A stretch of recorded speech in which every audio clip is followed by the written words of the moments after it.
Yo, yo, what's going on, everyone? Happy Wednesday. We're back at it again with another Titan Talk. I'm Isiah. I'm Killgoon. Killgoon is here with us. No guest today, not for lack of trying. We did try. We had some plans, but we're saving some stuff for Friday. Let's just say that. Yeah. So we were going to have Pon on today to talk about the 2 new gods that will be coming soon to SMITE 2. But unfortunately, Pon is a little sick today. So he's going to be here hopefully on Friday to go over the 2 new gods. If not, we're still going to go over the 2 new gods. So the current plan is that we will have Ra and Sobek joining the roster in live next week.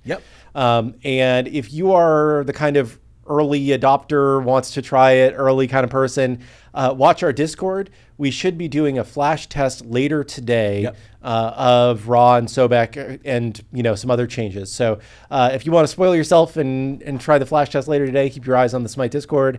Otherwise, we'll dive into them with Pon or Clumsy or somebody else on Friday and give you a little look at how they're changing for SMITE 2. Yeah, if you're the kind of person that just wants to go in blind with no dev preface or anything, you're more than welcome to join the flash test. In the official Discord, we got a lot of awesome people in that server that have been flash testing with us for a long time. So you're more than welcome to join up and participate. And flash tests are more likely to be a little broken. The whole reason why we run these flash tests are to get feedback from y'all as to what is broken. And, we want to run these tests before we just push it out live and everything obvious is broken. There's going to be a few bugs when we push things live, but trying to address as many of them as we can through this flash test process. So if you do participate in the flash test, please be sure to leave your feedback on the Discord. There's a forum on Discord? Is that what it's called? There's a dedicated feedback and bug report forum in the official Discord specifically for flash tests. Yes, so please leave any notes there on the Discord if you do take part, and let us know how things feel and if you see any issues. Cool. All right. Well, before we get into the nitty gritty, because we've got a lot to cover today, even though we don't have a guest, we've got a pretty big balance patch that's going to be hitting live servers a little bit later today that we're going to go over. The official word from Lermy is a hell of a big chunky balance patch. I love that. So I should put that in the tweet whenever it goes live. So there's a lot of balance coming. Lots of balance coming, but we got a couple quick hits. We talked about the flash test and kind of the plan for the next week, but another kind of big announcement for our esports enjoyers that we want to let players know about is our Founders Edition series in Vegas is officially sold out. Yeah, we've sold out all the tickets. It's a relatively small event to kick off SMITE 2 esports in terms of the size of the venue, but it's going to be a really good time for everybody that was able to get tickets. I'm sure the whole team is looking forward to seeing you in Vegas in January. I will not be there because I am expecting a child a few days before the SMITE 2 Founders Series event. But I'm sure you'll see Isiah and a bunch of other Titan Forge folks at the event in Vegas. So at the esports arena, at the HyperX Esports Arena, at the Luxor. Arena, I'm not getting the branding right. All I know is that we're going to Vegas, and it's going to be hype, so I'm super excited. Yes, it should be a lot of fun for folks that are there. And if not, we'll be streaming it all on the internet. So watch on Twitch, watch on YouTube, and let's see who the first big tournament winners are for SMITE 2 esports. I know, right? It's been super fun watching the meta kind of develop over the course of the road to Vegas that happens over the weekends. Swiss Stage is getting ready to enter our last week coming up this weekend. So after that, we'll have, last chance qualifiers, then we'll have playoffs, and then our LAN in December. So lots of esports every single weekend almost leading up to our January event. So if you're interested in SMITE 2 and you're interested in esports, make sure you're checking it out. And it was... we definitely see the, some people are like, the game's not esports ready, it's still an early alpha. Like, the point of us starting esports now at this early stage is because a game doesn't become esports ready unless you have the best of the best hitting it from an early day, right? Like, we need to find what things don't work when they're played by the best players. We need to find what bugs there are. We needed to put a lot of work in the spectator, which is getting better with every update that we push out. And having people playing it at a high level is what will lead to it being a good esport for years to come, hopefully. Exactly. Sweet. Well, that wraps it up for our kind of esports announcements. Let's talk about some of the hot fixes and changes that have been happening in the background in between our Titan talks. So I'm going to pull up patch notes here on Steam. And we can start with what went live yesterday, which is kind of a big deal. We had some bug fixes, but we also implemented early surrender functionality in line with SMITE 1 just to kind of protect players and give them a better experience for games where you might have a DC. And there's nothing worse than being stuck in a game that you know you're going to lose. Yeah. If there are games that I have won despite my team being down a person, but everybody on the team was still bought in and still trying, right? And it felt like we could do it. There are other times when somebody disconnects early and you're like, the whole team gives up and they're sitting in base and it's like, oh my God, why are we still sitting here for another 10 minutes or whatever? So trying to get that done sooner, trying to get people out of those kinds of matches sooner, I think is a big win for everybody. Yeah. Cool. So just to kind of list through all the changes, we implemented early surrender functionality to match Smite 1 for all modes. So this means that teams can surrender at 3 minutes into a match if a teammate has DC'd before that time. And then we've also added the kind of SR protection rules for early surrender into ranked. So for ranked modes, if an early surrender occurs, the following will happen. This will only occur if a team surrenders at that 3-minute mark via the early surrender rules. So active players on the losing team will lose 0 SR. The disconnected player will lose 2 times the full SR. And then the enemy winning team will win half the amount of SR if there's an early surrender. Yep. Cool. And then moving on to some bug fixes that happened in the patch yesterday. Live now, there was an issue where teams could double pick the same god in casual and ranked mode, so that has been fixed. Yeah, you're going to have to pick Morrigan if you want to do that. Exactly, yeah. And then we've also got some client-side bug fixes that released on PC last night and are live now on consoles. So we fixed a lot of stuff having to do with the teleporters, getting players into weird states. So we fixed an issue where the camera was being stuck overhead if you used a teleporter. We fixed an issue where Bologna weapons weren't appearing in her hand if she used a teleporter. We fixed targeters being offset after using a teleporter. And we also fixed HUD navigation not being able to close on the gamepad. So this was actually attempted in an earlier patch, but turns out our fix didn't work, so we fixed it for real this time. And then last but not least, we reverted some nameplate changes back to closed Alpha 3 configurations just because we got some feedback that players like that configuration of nameplates a little bit better. Yeah, I think the big changes that we had previously, or from what we had previously, were the size of a nameplate started scaling much sooner. So if a god was not too far away from you, their nameplate would start getting smaller, and people thought that was disruptive or harder to track in the fight. So we changed that back. We also added a darker outline back to the nameplate. We had switched to a slightly lighter shade of gray because we thought it made it pop better when there were overlapping nameplates, but it just made it harder to read the rest of the time. So back to what we had, and we'll keep iterating. Yep. So that went live last night, and then we've also got just a small hotfix that went live this morning with a couple bug fixes. So we've just added a bunch of stability improvements, you know, performance stability, some of the things that we're consistently working on constantly. So just keep on doing the work there. And then last but not least, for today's hotfix, we fixed an issue where the teammate opacity VFX setting was shown as self, so making it a little bit more clear. And that's a really cool setting that I actually want to call out if you're not familiar with it.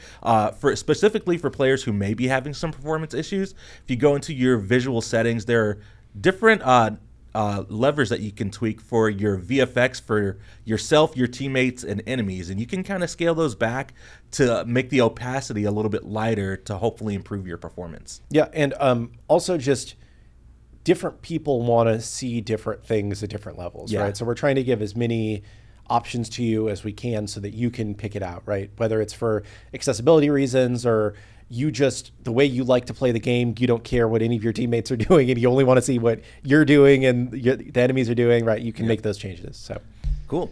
All right. Well, that was everything kind of in between our Titan talks. Yes. We've got a huge balance patch that we're going to be going over. Alex, I know you've got some info from Learn Me. Do you want to give us kind of the preface preamble before we get into notes? Yeah, so some of the main goals, because we're going to be going through god by god, so it's going to be harder to see what the kind of overarching goals here are. But main goals, we did a big pass. We're still trying to make sure that we get the right level of Smite 1 to Smite 2 parity. And if something's not feeling right, let's look back and see how we did it in Smite 1 and make sure that we're doing it the right way in Smite 2 and then go from there. So one of the things that we found was that on a lot of gods, mostly on hunters or carries or whatever you want to call them, attack speed was not right in Smite 2. It was too slow. So a lot of gods will have an increase to their attack speed, which should bring them into Smite 1 parity, which should drastically improve the feels of playing a basic attack-based god. So that should be good. We've heard a lot of feedback that CC was too much in the game right now. So we've made a couple changes here where we reduced CC where it made sense. Mostly this was on gods that either didn't get their CC reduced when they came into Smite 2 or have new different CCs that didn't work the same way. So we were just kind of throwing some numbers out there and seeing how it worked and got to crank them down a little bit, or just otherwise needed some nerfs. There are a few big buffs to non-meta carries or hunters, just to try and get more variety in that role, because I think that's one of the roles with the least high-level variety right now. There has been a increase to the strength stat across a bunch of items. Scaling did go up to compensate the removal of that strength from the base attack component that we talked about last week, but people felt like that wasn't quite enough, so we did add some strength back to items.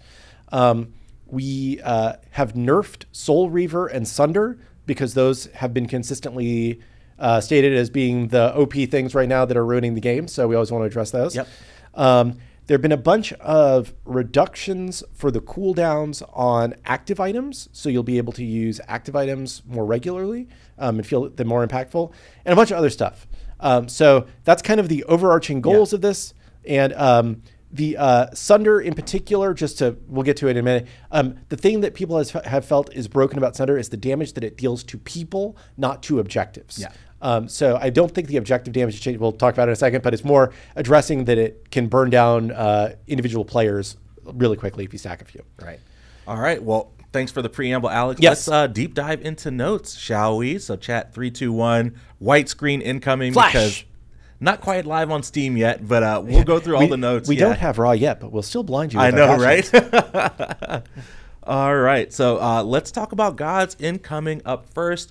Amaterasu, a little bit of a nerf here. So there is a slight buff here with kind of in line with the basic attack stuff that you were talking about. We're increasing our basic attack speed from 0.96 to 1. But Dazzling Offensive going to be increasing the cooldown from 90 seconds at all ranks to 110 at level 1 down to 90 seconds. Yep. And decreasing the stun duration from 1.5 seconds to 1.2 seconds. So. Yeah. And most gods coming over from Smite 1 to Smite 2, the stuns do last slightly shorter in Smite 2. And that's partially because we're trying to balance around not everybody always having access to beads and Aegis, right? So there were some changes that we needed to make here. We needed to bring it down a little bit for that reason. Yeah. All right, moving on to On Her. Up next, General increased the attack speed from 0.99 plus 1.5 per level to 1 plus 1.7 per level. And then Impale increasing the stun duration from 0.75 to 0.95 to 0.9 to 1.1 seconds. So yes. A little bit of the same thing. A little bit, but this one he gets a little bit more stun duration. Yes. So in this case, I think we were feeling like it wasn't having the impact that it needed to have. Yeah. All right, Anubis up next. Mummify, increasing the cooldown on the ability from 16 to 12 seconds to 16 to 14 seconds. So yeah, I think once you started putting points into that, it felt like you just always had Mummify up. Yeah. All right, Bologna up next, getting some increased basic attack speed to kind of bring her in line with Smite 1, and then increasing the slam base damage on Bludgeon. Got a lot of feedback that it just wasn't hitting the same after. It was hitting different. It was hitting different, so bringing that back up, doing a little bit more damage. Moving on, we've got Bacchus up next, getting another round of nerfs. This man Bacchus is just, I don't know if it's the drink that he's got going on, but he is just doing He's got the Dom Perignon in his, I know. He's drinking top shelf and is just doing really well. The Cristal in there. Yeah, he's I know. So Belly Flop going to be increasing the cooldown, and then Belch of the Gods going to be shifting the stun duration a little bit to make it last a little bit longer at early ranks, but scale down just slightly at the top end. Yeah, so a little bit of a narrower range, so it's more predictable how long somebody is going to be stunned by the Belch. Yeah. All right. Speaking of partying, Baron Somni going to be getting a nerf. Life of the Party going to be decreasing the stun duration from 1.5 seconds to 1.3. Yeah, I think there's so much CC on that even before you get to the stun because the vortex, the pull, that the stun as well was just a lot of CC, and we'll keep looking at it, right? Like we're putting these updates out every couple days, and it seems like every couple days we're nerfing Bacchus and Baron more. So one of these years we'll get them in the right state, but definitely, let us know how this feels, and we'll keep looking. All right. Our first carry, seeing a lot of buffs here. Kernanos, fallen out of the meta, or I don't even know if he's actually ever been in the meta in Smite 2. So he's getting a lot of love. So of course the general increase in the basic attack speed. Shifter of Seasons, going to be seeing a buff here. So we're removing the flat heal. We're adding lifesteal, scaling from 4 to 8%. He still gains an additional heal per hit based on a percentage of his intelligence. And we also fixed an issue where the heal was not scaling the proper amount. Summer Stance added some damage per hit. Winter, we're increasing the slow duration. Bramble Blast, we're shifting the damage scaling per tick. Horn Charge, increasing the damage scaling. And then the Wild Hunt, we're going to be adding 65% strength damage scaling, fixed an issue where the polymorph slow duration displayed incorrectly, and we increased the slow from 15% to 20%. So lots of lots of buffs. Lots of buffs all around for Kernanos. Yeah, so the basic attack should feel a lot better with the changes to Shifter of Seasons. The Bramble Blast scaling off of strength on the tick damage should make it so that it's more consistent as wave clear. Horn Charge, nobody's really horn charging in for damage, but in case you do, it'll deal a little bit more damage. The slow and whatnot on Wild Hunt should make him feel a little bit stronger. So should be much more viable as a god. And let us know how he feels. Obviously we'll keep looking at him. I think these kind of, how do we make hybrid hunters feel good has kind of been an ongoing challenge for us. So we'll keep working on it. Let us know how it goes. All right. Next up, Danzaburo, seeing a lot of buffs as well. Yes. Underperforming partly due to some issues in his initial release, but also just due to the nature of the character. We got a lot of feedback that even after we resolved those issues, he still wasn't feeling right. Yep. So on the general side, increasing the basic attack speed. Dishonest Duplication. This is the clone. So we're going to be increasing the clone basic attack damage from 30% to 40% and decreasing the clone damage taken debuff from 500% to 400%. So we're going to be attacking a little bit faster, staying around a little bit longer. Yep. And we'll see how that works. And then Fool's Gold, we're going to be increasing the damage scaling and the explosion damage scaling. Alluring Spirits, we're going to be adding 40% intelligence damage scaling. Tanuki Trickery, we're going to be adding 15% damage reduction while inside of the field. So if you're inside of that field, you're getting more clones and you're taking less damage, which is a big deal. And then Uproarious Rocket, we're going to be decreasing the cooldown from 100 seconds to 90 seconds. So lots of good stuff going on for Danza. Yep, Danza, really fun character. I think the gameplay changes to him with the clones has been fun to play with, but not necessarily as strong as it could be. So giving him a try with some additional tweaks here. Hopefully he feels a lot better, because I love Danza, and he is a super fun character, and I love the changes that we did. All right, Fenrir up next, seeing a little bit of a shift. So the basic attack speed increased for Fenrir as well, bring him in line with Smite 1. Unchained, we're going to be decreasing the damage scaling from his protections. Sealing Howl, though, we're going to be increasing the cooldown from 11 seconds to 13 seconds. So a little bit of a shift here for Fenrir. Yeah, I would say mostly a nerf, but a little bit of a buff to the attack speed if you're trying to build him that way. But I think most people, I think when you're building him tank, he was getting a little too much damage on the Unchained, and too short of a cooldown there. Yeah. So. All right, Hercules up next, seeing nerfs just to this classic combo. We're going to be decreasing the damage on both Driving Strike and Hercules. So whenever you're hitting that combo, the 1-2 or the 2-1, dealing less damage on both those abilities. Yeah, and in the myth, Hercules is a very strong god. Turns out very strong in Smite 2 as well. Very strong in Smite 2 as well. We needed to rein him in a little bit more. All right, Jingwei, general buff here just to increase her basic attack speed, bringing her in line with Smite 1. Neith is seeing a shift here, increasing the basic attack speed to bring her in line with to Smite 1. But Spirit Arrow, we're going to be decreasing the root duration, so some of that CC we're taking down a little bit. Yeah, I think she's just one of those characters who can kind of do it all right now in Smite 2, a little too strong. I think this should push her a little bit more towards not just being able to reach you forever. Yeah. All right, Nuwa up next. Clay Soldier's going to be seeing an increased cooldown from 15 seconds to 16 seconds. And then Shining Metal, we're going to be decreasing the stun duration. So that classic Clay Soldiers into Shining Metal CC combo, just seeing the nerf overall. Yep. And, this is another one of those that I think probably we didn't hit the CC hard enough bringing it over from SMITE 1 to SMITE 2 to address, lack of beads on every god. Yep. All right. Odin, Gunyar's Might, seeing a nerf to the stun duration, bringing down that CC. Soul up next. This is another carry, underperforming carry line of buffs here. So Soul is going to be seeing a lot of changes. So, of course, bringing up that increased attack speed for SMITE 1. And that 0.3% per level is quite a bit of scaling she gets. Yeah. So it should feel a lot better as you're leveling up. Yeah. And then Radiance, we're going to be adding 15% strength damage scaling per tick and 5% int heal scaling. Disapparate, going to be increasing the damage scaling per tick, as well as adding 40% strength explosion damage scaling. So really incentivizing the strength build as well on Soul. Supernova, last up for Soul, going to be seeing increased damage. So just a good round of buffs for Soul. Yep. All right. I see people asking about Susanoo nerfs all the time. So we've got just another one in for Susanoo, increasing the cooldown. I thought they wanted us to buff Susanoo. Oh, I'm not really. I'm pretty sure the chat has been saying buff Susanoo. No, definitely needs a little bit more as always. We'll keep looking at him. So increasing the cooldown from 90 seconds to 100 seconds. So the Morgan up next, going to be seeing a round of buffs. Deadly Aspects, we're going to be increasing the stun duration just a little bit. Confusion, going to be decreasing the cooldown, and Changeling, the ultimate, decreasing the cooldown as well. Yeah, I think it was the stun was maybe just a little bit too short to consistently do the kind of Morrigan combo things. So it's a very small duration increase, but it should feel a little more consistent on that. Yeah. All right, Yamoja. Seeing some nerfs here. Riptide going to be decreasing the slow from 15% to 10%. And then River's Rebuke going to be decreasing the slow duration by a second. The initial slow is still going to remain at 60% and decrease by 15% every 5.5 seconds.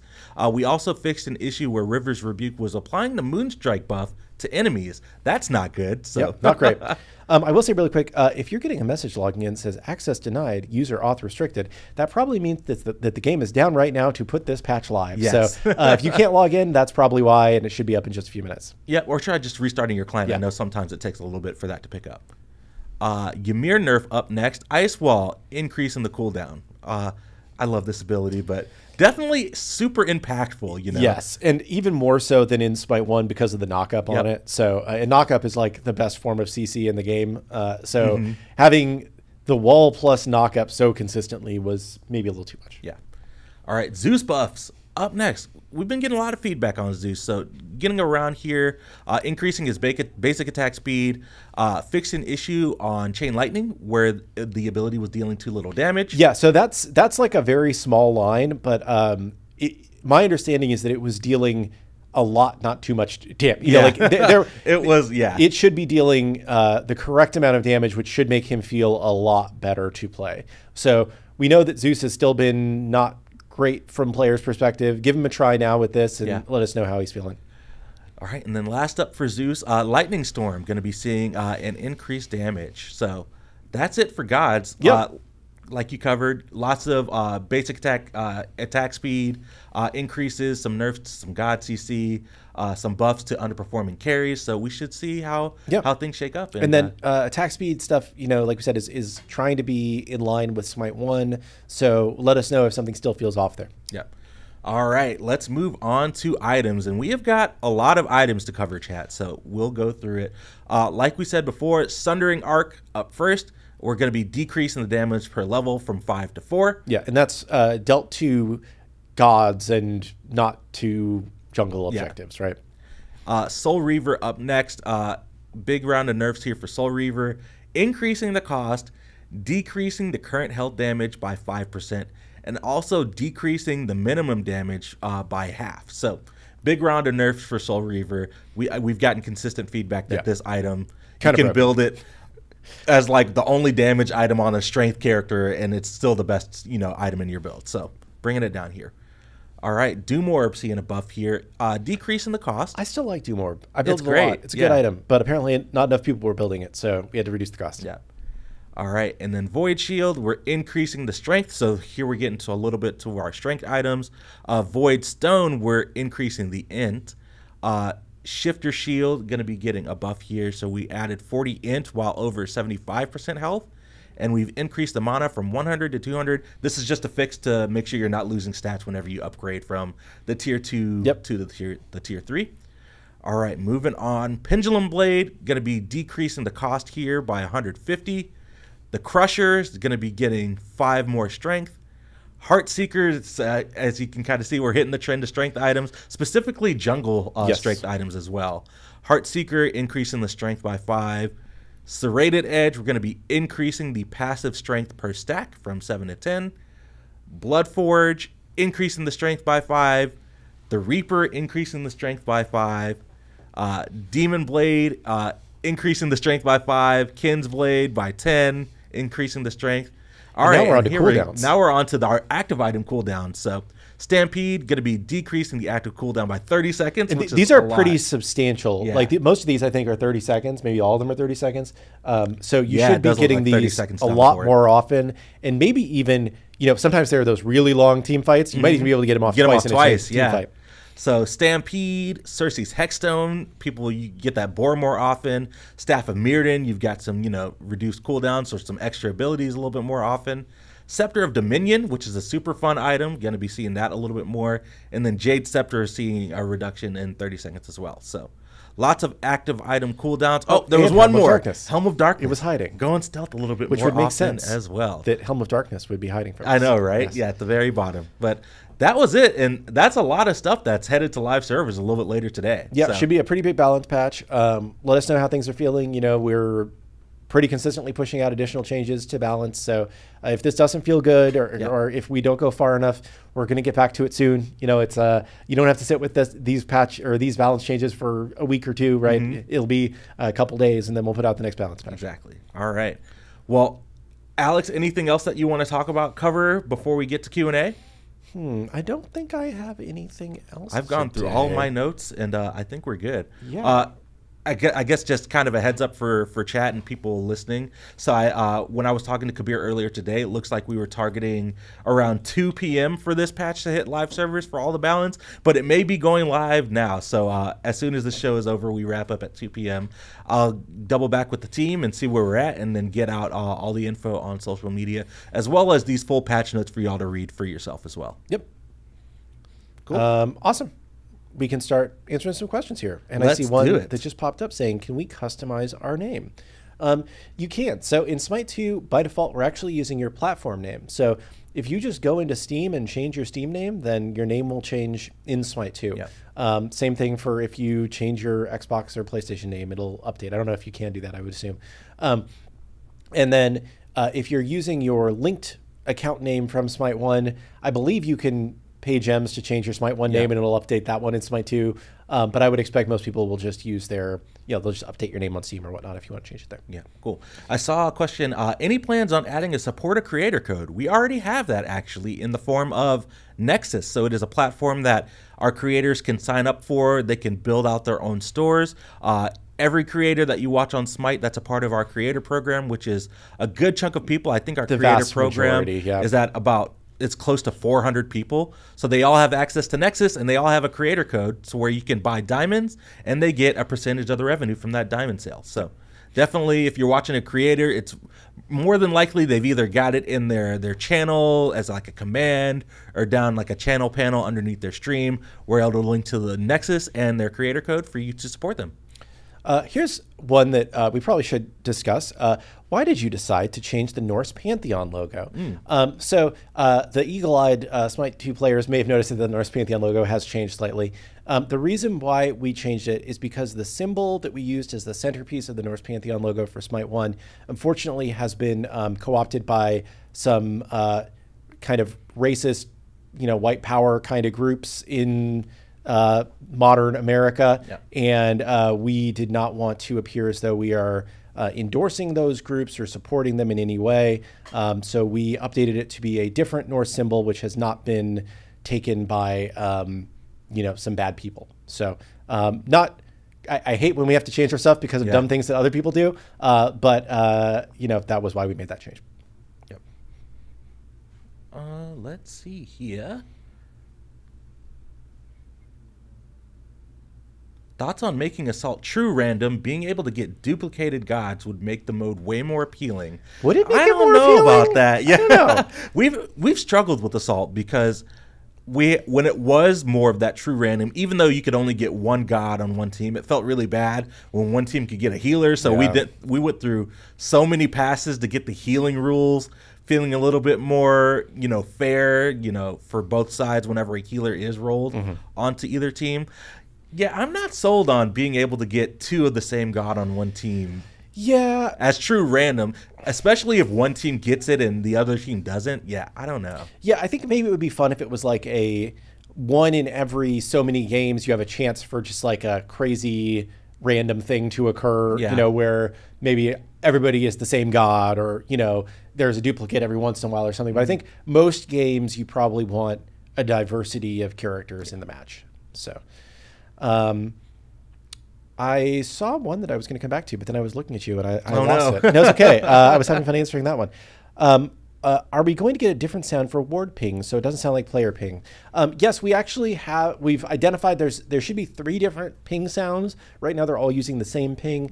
It's on our to-do list to get those updated, so you should have 3 separate ping sounds at some time in the near future.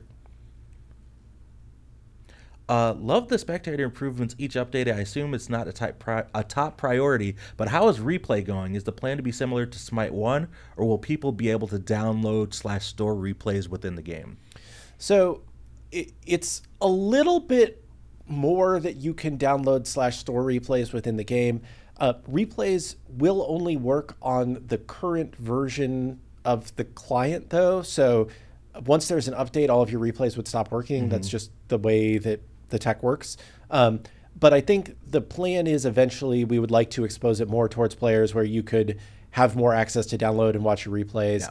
During these early days, it's more focused on the esports use case. So it's more esports are able to take it and run replays and run broadcasts off of it. But definitely once we have that tech, we want to roll it out more. Yep.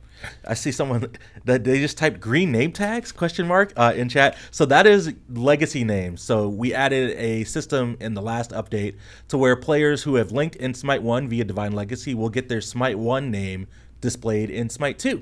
And if you don't want that to happen, you can go to your UI settings to toggle on or off your display legacy name. And I believe that color is changing. Yes, I believe it's going to be gold in the next major update. Yeah. So the green was okay, but I think the gold feels more identifiable. More yeah. I think green oftentimes feels like I'm new or something, which isn't really the right connotation for the name. So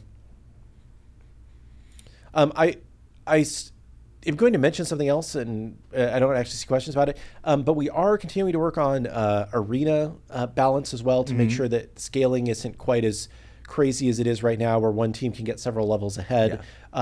Today, in our dev version, we have got some of those changes in. We're going to be playtesting it and see how it feels. So we are aware of the arena issues, and we're continuing to work on those. Oh, geez, it's moving so fast right now. It's hard to pick one. Do you have to re-log into Smite 1 to get skins for characters when they're implemented into future patches? I believe the answer is maybe. I would say try it if your content isn't displaying in Smite 1 or in Smite 2. Just close Smite 2 really quick, log into Smite 1, make sure your Divine Legacy link is looking good, and then try logging back into Smite 2 to see if your content unlocks. Yep.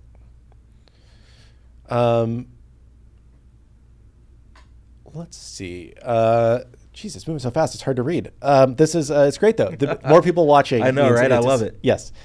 There's a question about will there be a North America West server when the game goes free to play? I think maybe is the best answer. We're currently testing actually a lot of server locations. So just because we're playing, you're playing on NA, you could be playing in I think 3 or 4 different server sites, and we're running those different server sites right now to try and see if there is a server location that feels good for the whole country. Yeah. It would be much better for the game if we could just have one server site that all of North America could play on and feel happy with. Yeah.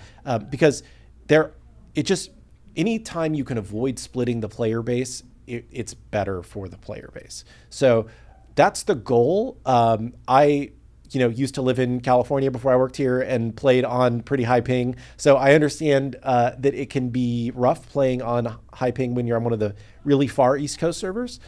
So definitely aware of that, but we would like to have one server for NA that feels good for everyone if we can find a way to do that. Yeah.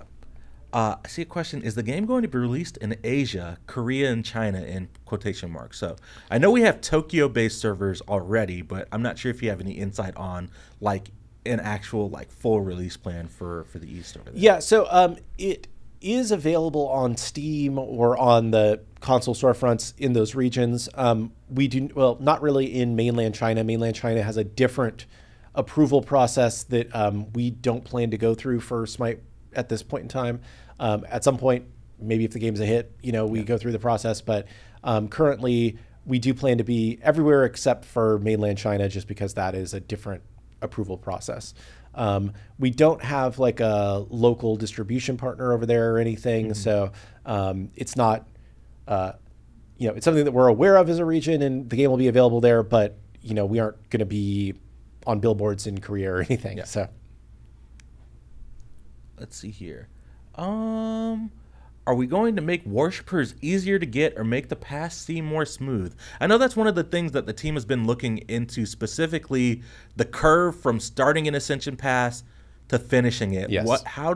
What's the best way to make it feel good? I know we've gotten some feedback that the later levels maybe don't feel as good as the earlier levels. I know we tried to front load. We tried to fix one problem, and we created another one, which is a classic. So we wanted to make sure that like if you were spending the money to buy an Ascension Pass, you felt like you were getting a good chunk of the rewards pretty quickly. So we actually made it so just in terms of raw worshiper count, it's a lot quicker to get to worshiper rank 5 or mastery rank 5 in SMITE 2 than it is in SMITE 1. But then it slows down pretty dramatically to get to 6 to 10. Yeah. The total amount of worshipers needed to go from 0 to 10 is the same as in SMITE 1, but the curve is just different. And the thought was we would make it better because it would be quicker to get to level 5, but I think then it made the last 5 levels feel pretty rough. Yeah. I do think we are still looking at it in terms of do we change around the distribution of worshipers required per level. I think also we're aware that we probably need to speed up worshiper gain in some way. Right now in SMITE 1, most matches, maybe not most matches, a lot of matches have a worshiper booster popped in them, and that doubles your worshiper earn rate. And we don't have that at all in SMITE 2 right now. So I think it feels especially slow because of that. Yeah. So another question, are we still working on skins even with just a small team, or is that completely on pause until free to play? I would say it's pretty completely on pause right now. I think we will probably start working on skins again in the next month or two, just to have a few through the pipe by the time we get to free to play. Because, it takes a long time from start to finish to create skins, but it's definitely not a priority. I don't believe anybody's working on skins right now. Other than, I think there were a couple like finishing touches things of like audio for a few SMITE 1 skins that are about to come out, but not, it would be a few hours here and there, not, full efforts of the team right now. I see people spamming this question, which I will stop scrolling so I can read it because it's a long one.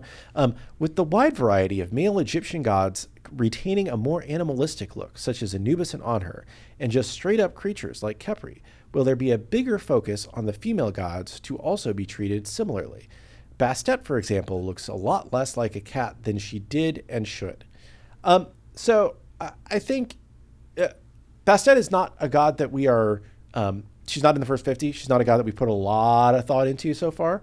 So she'll be coming after that. Yeah. I don't think it's our goal to treat, male and female characters intentionally differently. I do think that most SMITE players perceive the current Bastet as a decent looking character that they are pleased with, right? We have not seen a large outcry of people asking for Bastet to be remodeled, as opposed to some other characters where we do see that. If we add more female characters in the future, it's definitely something we can be mindful of. I do not anticipate that Bastet would get a full remodel at this point in time, but if it's something the community rallies around by the time we get to Bastet, maybe we can consider it. Let's see. Is there a timeline on adding new Smite 2 exclusive gods? Because Hecate and Mordred have been some of the most fun for me to play. Yeah, Hecate and Mordred are sick. They're awesome. A lot of fun. The next Smite 2 exclusive god, I think we're planning one in the next, in this sprint to 50 that we're pretty far along on. This character has a lot of exciting new tech that really continues to push the boundaries. We feel like for right now, the big priority should be we need to get the base number of gods up pretty drastically, pretty quickly, which is why we're focusing on bringing over more Smite 1 gods with, their +1s with updates where it makes sense. And then once we get through this initial push to 50, then we'll start speeding up again on all new gods, probably along the same lines of the pace where we have been in past years, where you're getting, and this is not gospel, the things that we say on this show are things that we believe at the time that we say them, but things can change, right? But I would say that, on the order of 5 or 6 new Smite 2 gods in the next year probably is the right level of expectation to have, plus a ton of Smite ported gods that we update. Cool. So yeah, one all new Smite 2 god in the first 50. Yes. One more. Yes. One more. Let's see. Are we planning a PS5 Pro update / patch to take advantage of it? I don't think we're planning it right now. We were part of the initial Sony, they invited us to their online call thing to tell us about the PS Pro before it was announced and yada yada. I think it's an interesting piece of hardware. I don't know if we're going to be on the bleeding edge of supporting it, or if we'll see how many people pick it up before we really decide to put in the development effort there. I think there are other things that we can be doing on the performance side that will affect more players that are just a better use of our dev time right now, right? So we've seen in questions in the past adding DLSS or FSR for everybody and things like that, I think are probably better for everybody's performance versus adding PS5 Pro performance for the handful of people that are likely to buy it this year.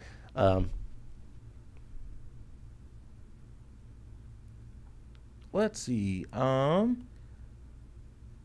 Will you release the 50? Let us know everything. Build up the hype. Maybe. We probably should before too long here. I think that so we try and be very open about things and tell you guys a lot about what's coming. But as soon as we say everything, then people start obsessing about things that are months away. Yeah. Right. And we would rather focus more on let's talk about the things that are coming in the next month or so, so that you aren't, it's not like we tell you Raw is coming and then, you're waiting and wait, where's Raw? They said Raw is coming. When's Raw coming? So we don't want to get too far out, but we'll try and be a little bit more open with that as we go forward here.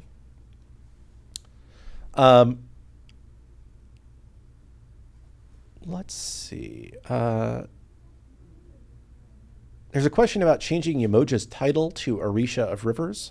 I suppose we could take a look at that. I don't even know what her current title is. But it's Goddess of Rivers. Goddess of Rivers. Yeah. Oh, maybe it should be Orisha of Rivers. Yeah, that makes sense. We can mention it to the design team, see if they want to change it. Sobek execution? Yes. Sobek does have an execute on his ult now. The very center of his ult is a small execute zone. It's not at the same percentage as a like a Thanatos or a Achilles or but it is a small but impactful execute.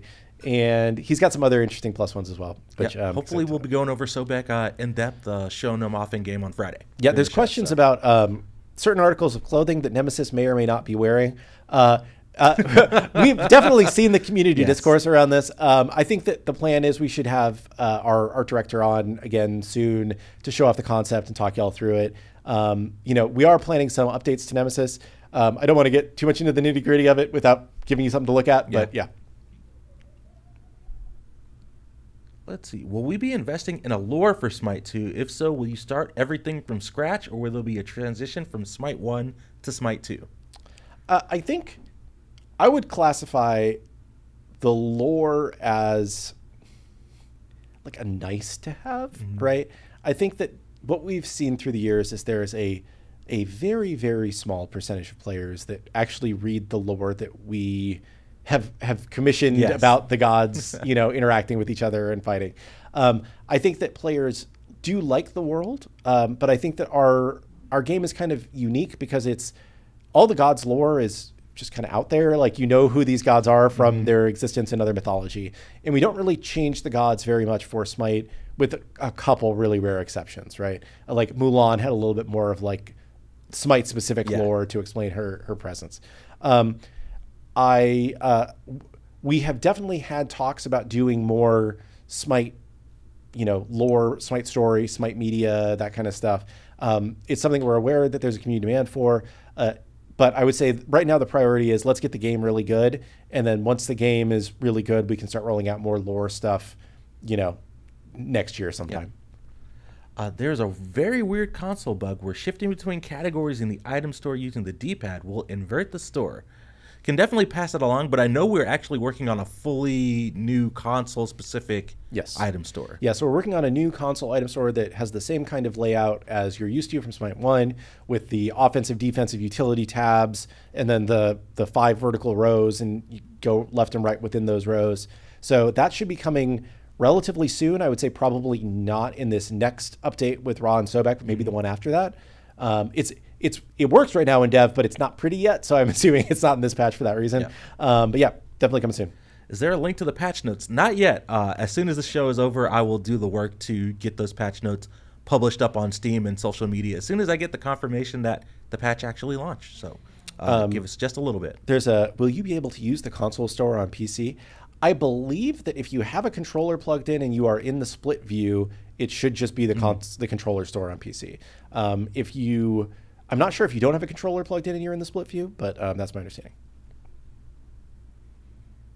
The next update is Ra and Sobek, and that's currently targeted for next week. Flash testing later today. Yeah, if you've missed that earlier. Let's see. How is the role of the god played determined in the role filters? Is it predetermined, or does it depend on where players typically use them?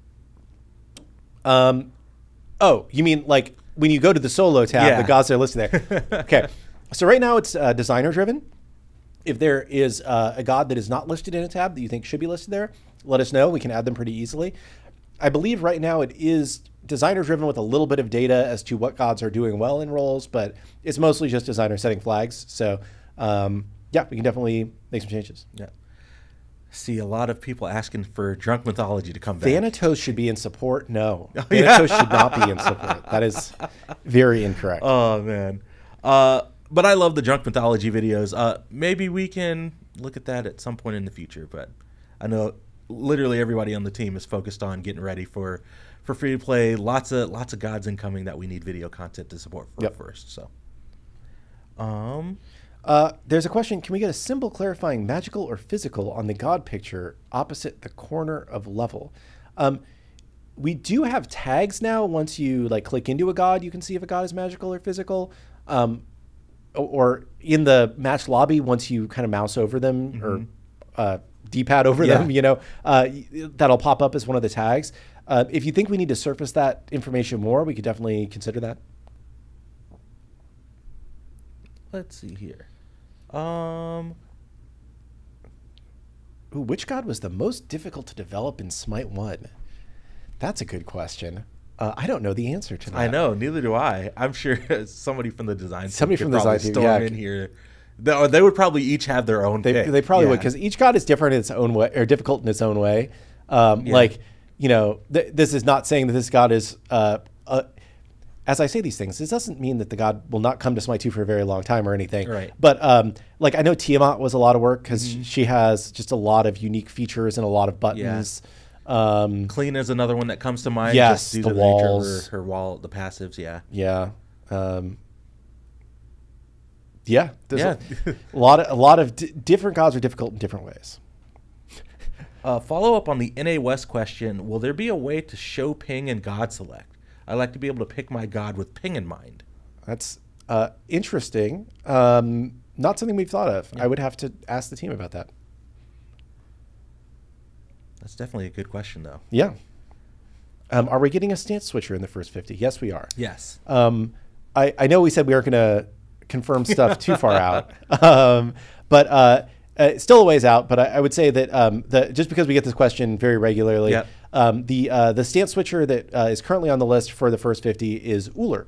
So Uller is a great god who has a lot of kind of high-level gameplay opportunities in the way that he plays, and is somebody that we feel like kind of needs to be in there to get you that full feeling of the SMITE experience.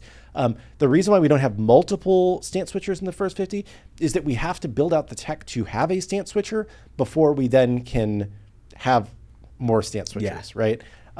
So other ones will definitely follow, but we needed to get one done first. Yep. And Uller is a very popular stance switcher who is kind of iconic. And also, Uller does not use multiple different models while stance switching. Yes, that's a good point. Using multiple different models while stance switching is another tech that you would layer on top of stance switching. So we want to build stance switching first, then build stance switching with model changing. Mm-hmm. So. And then you'll get your RDO. You know? Well, dude, RDO is one of my most played gods. Like we didn't do it this year because I think we've all just been too busy. But we used to do this Titan Forge tournament every year, where the studio would split up into like teams of 5 and play a conquest tournament to see who won. I played a lot of RTO in the tournament one year. Yeah. I played solo. I play solo, and I played I played RDO and I just shut down Clumsy one game. It was great. But normally Clumsy is shutting me down. Yeah. So, when designing gods, do you care about the archetypes? Do you care about the archetypes you are making for it? What are the archetypes that we don't have in Smite 1 that you would like to add? So when we are adding a new god to Smite, they need to fit their own niche in some way. That could be they have a different visual hook than any other god in the game. It could be they have a different gameplay use or function that nobody else does in the game. You know, like a Wheelish, right? Her pluck out of jump is a unique gameplay feature that we felt like we needed, and then we kind of designed a character around that. So characters can come from a lot of different angles, but every character that we add, the intent is let's fill some new niche, whether it's a look or a gameplay thing or a culture that we haven't hit on, which kind of has to overlap also with a new look or a new gameplay thing. So we definitely are always trying to add something new.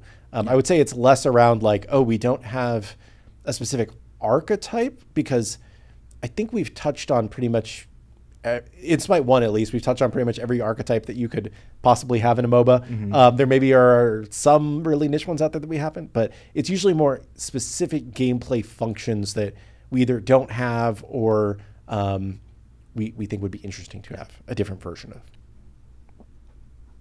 See someone asking for Uller's Fire and Ice to come back as a cross-gen skin. Probably not anytime soon. Yeah.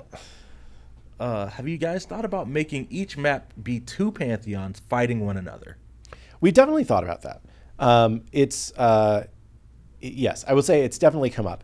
I think that there's pros and cons to doing that, right? I think that it can make the maps feel disjointed sometimes, where it's I don't even feel like I'm playing the same game or I'm in the same map on the 2 alternate sides.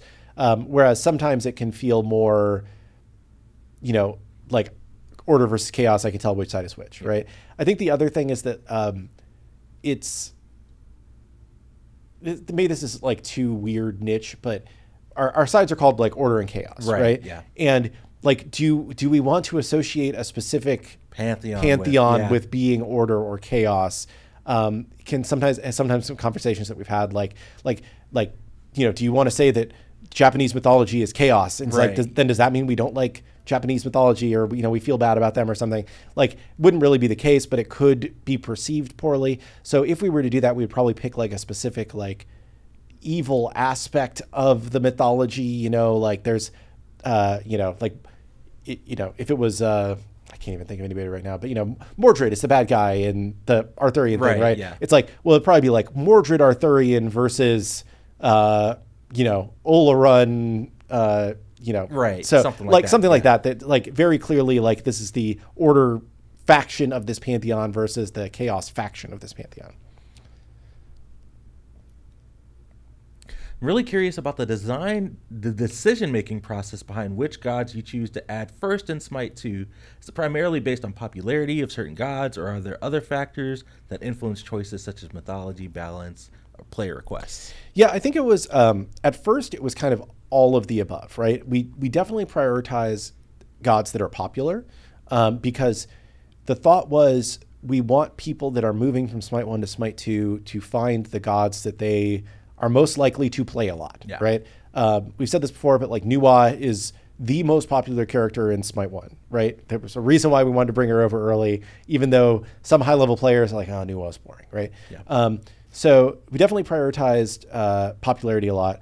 We also tried to balance for roles, for mythologies, like touching on different pantheons, because the Battleground of the Gods doesn't feel like the Battleground of the Gods when it's just Greek gods or Roman gods, right? And then also making sure that we had a good blend of like male characters, female characters, and monsters. The Smite roster is not evenly balanced between those things, but we wanted to make sure that we had a good touch of all of them, at least at the start, for people that were coming into the game. That said, our strategy for how we pick which gods come over changed drastically when we made this switch to push to get to 50 as quickly as possible. And then at that point, it was more along the lines of what gods can we get over quickly and fill a good gameplay niche, you know? So it's a combination of, is there anything super technically challenging about bringing them over based on the tech that we have right now?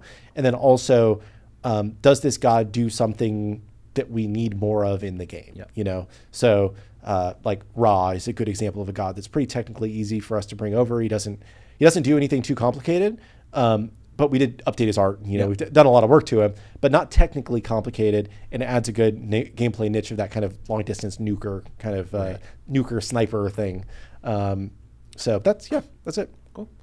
All right, we've got about 2 minutes left. Should we do our one more question? Oh, I'm gonna address one other thing really quick. Yeah. Okay, so some of you maybe follow the Smite data mining that comes out. Yeah. Smite data mining very frequently catches things that are very, very early in development, which may not be a direction that we actually go in. So there was some data mining that came out over the past couple days, which was an early thought process about a system internally. We are not 100% committed to one direction or another on that. We're continuing to iterate. We have some thoughts about how we want to iterate that isn't exactly what you saw in the data mining if you're watching that. But we're interested in a system kind of like what was data mined, but not exactly that. Yeah. So don't overread into data mining ever. We just don't want to waste the time hiding things from data mining when we need to be developing quickly.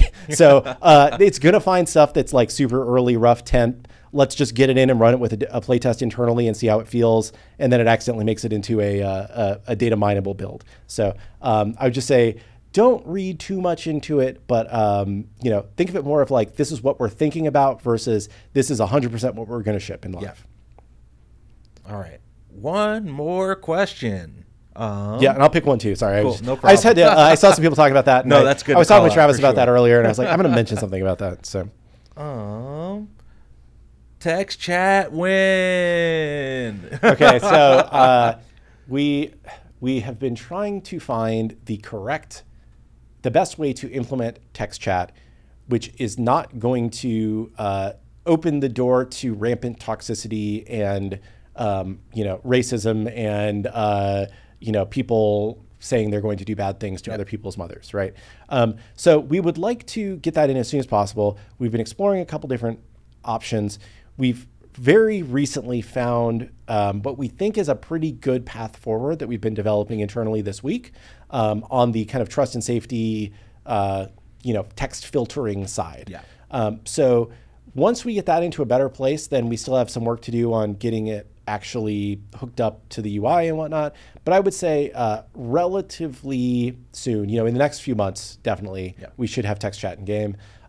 It will just be in pre-match lobby, in match lobby, and post-match lobby in the initial out is the current plan.